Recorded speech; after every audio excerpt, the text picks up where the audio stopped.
Laurie, it's so great to hear that Empty Bowls is back as an in-person event. Thanks for joining us today. The Shaw Festival has already started its 2022 season, their earliest start ever. We visit with Executive Director Tim Jennings. Tim, Shaw really rocked the 2021 season, a little bit pared down, but you did a fantastic job of surviving in the midst of the pandemic. How did you do it? Thank you. That's yes, it was we think we put on the largest season of theater in North America last year, 445 performances of 17 productions. So it was quite something, no doubt about it.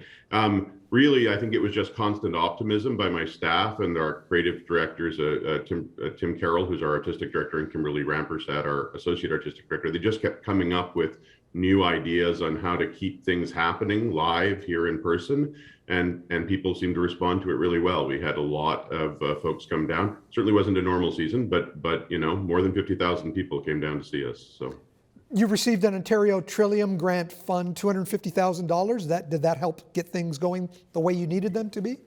It did. That was for our holiday season. And so basically we were trying to figure out how we could get back, as things were reopening in the fall, you'll remember, we were trying to figure out how we could get back to work and really get more people down here to Niagara to help the local economy, to try things out. It's beautiful down here in the winter, as you know. And so our hope was to do that, and Trillium agreed with us. So they funded that sort of whole holiday period. And we ended up doing 3 productions, which is unusual for us. We had done 1 and then we'd expanded to 2. And so this was our first season ever trying 3, and it went quite well.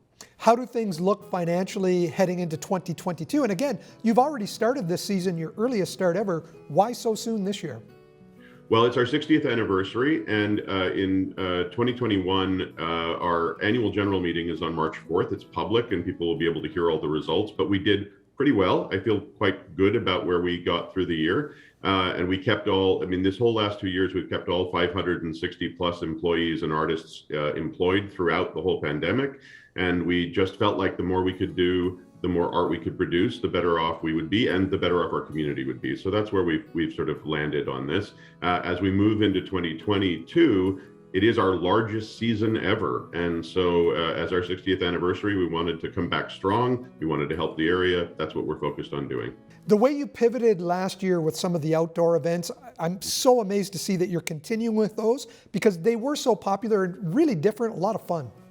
They really were. We have an amazing campus of outdoor spaces here. In fact, going back to Christopher's time, he started the gardens, and really, you know, that's become a bit of a watchword for Niagara on the Lake generally. So we made good use of them. Tim Carroll always talks about the fact that people who come here and then leave without ever checking out the grounds don't really understand how beautiful they are. So we've added to that these outdoor productions, and we're working very hard to think about how we embed them into the future and offer people different kinds of experiences. It's something we think is kind of unique to Shaw. Great season plan, Tim. Thanks for updating us. Thank you so much for having me on. Great to see you.